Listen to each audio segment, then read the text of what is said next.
warahmatullahi wabarakatuh.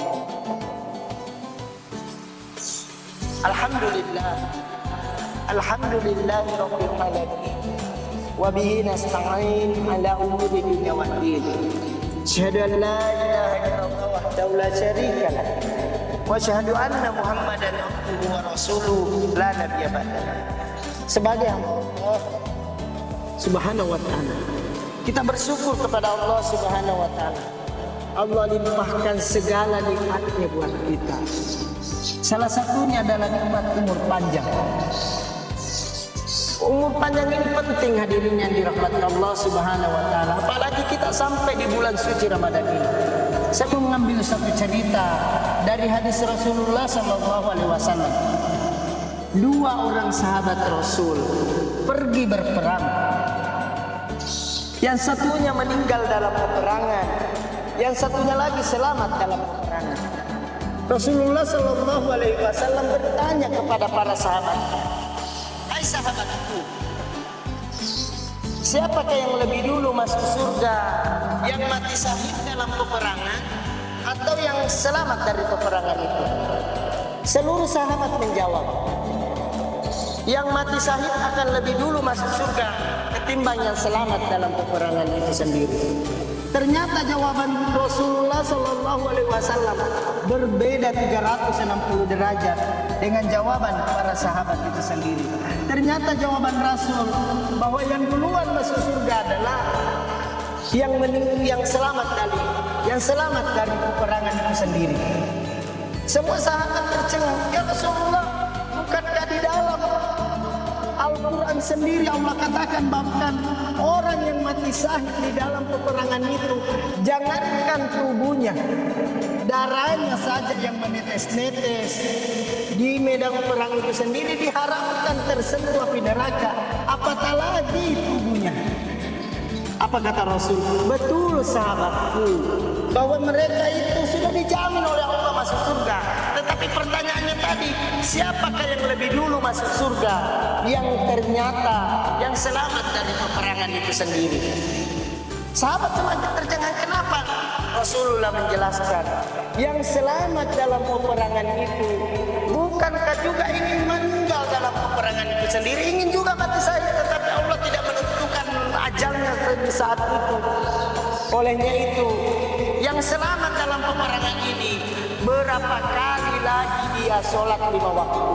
Jika dia hidup 2 tahun, berarti kita hitung saja 5 waktunya dikali 360 hari, dikali 5, dikali 2.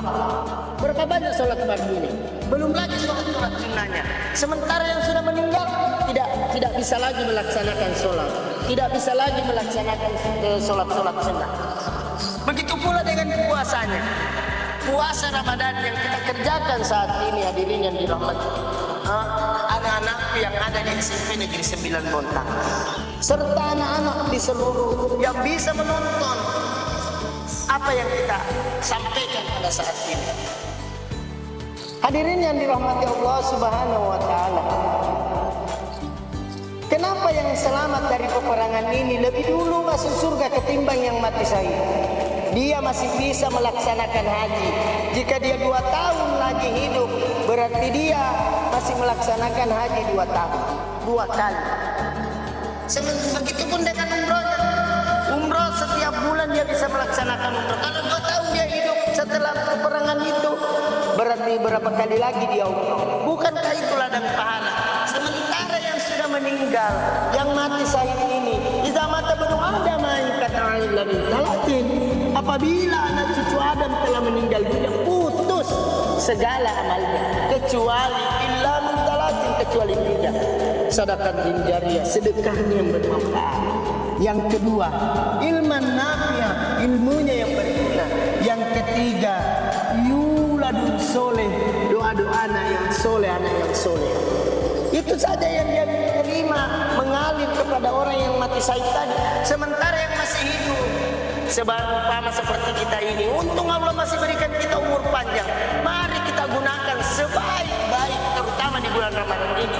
Sebahasa Nabi lapikul sumbalatin Allah lipat gandakan laksana satu pohon bertangkai 7 satu tangkainya lagi berbuah 700 kali lipat. Itu lihat di bulan Ramadan ini. Karena Allah sudah janjikan juga malam Lailatul Qadar di bulan Ramadan ini. Olehnya itu, di awal-awal bulan Ramadan atau di bulan Ramadan ini, mari kita tingkatkan ibadah kita kepada Allah. Mumpung masih Allah memberikan umur panjang kepada kita. Tidakkah dia muda, tidakkah dia tua. Yang penting kita ini terus menambah amal-amal baik kita, sehingga tercatat lebih berat timbangan baik kita.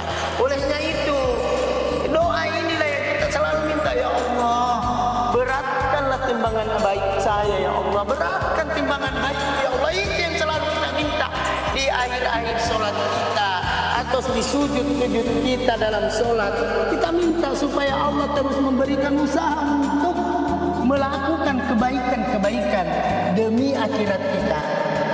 Hadirin yang dirahmati Allah, anak-anak didik saya yang ada di SMP Negeri 9 Bontang ataupun siapa saja yang melihat video ini, mari kita mengajak diri kita, mengajak keluarga kita, mengajak umat Islam seluruh alam.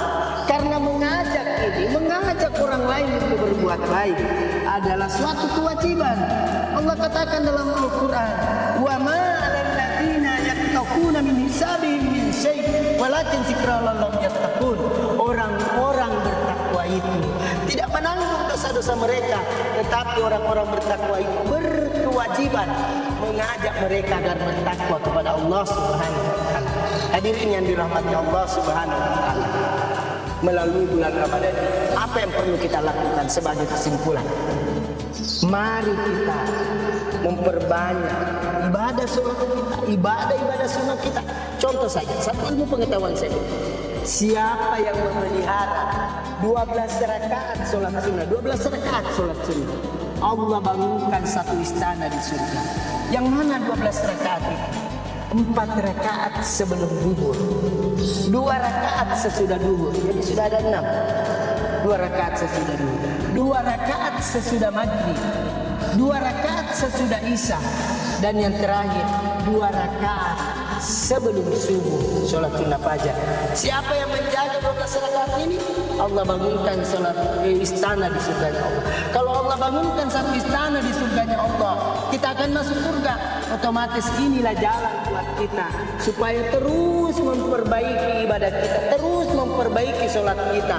Karena standarnya nanti, ketika nanti di dalam kubur, di akhiratnya Allah, untuk lulus, untuk bisa ditanya oleh Munkar Nakir, oleh malaikat-malaikatnya Allah yang telah ditugaskan masing-masing, baik itu di padang mahsyar, baik itu di surga ataupun di neraka, kita bisa selamat jika kita menjaga sholat kita dengan sebaiknya. Olehnya itu, sebagai kesimpulan, tiada lain yang selalu saya minta buat diri pribadi saya, buat kita semua, mari kita terus fastabiqul khairat, berlomba-lomba dalam kebaikan dengan penuh ketulusan, jangan mengharapkan imbalan. Apa-apa yang kita kerjakan tidak perlu imbalan itu belakangan, biar Allah saja yang membalas apa yang kita kerjakan. Mungkin ini saja yang Bapak sampaikan. Lebih dan kurangnya mohon dimaafkan jika ada kata salah. Itu karena itu baik semata-mata dari Allah Subhanahu wa taala. Jika itu salah, berarti itu datangnya dari pribadi saya sebagai manusia biasa. Mohon dimaafkan. Mari kita tutup dengan doa kifaratul majelis. Subhanallah wa bihamdihi, subhanakallahumma wa bihamdika, asyhadu an la ilaha illa anta, astaghfiruka wa atubu ilaik. Wassalamualaikum warahmatullahi wabarakatuh.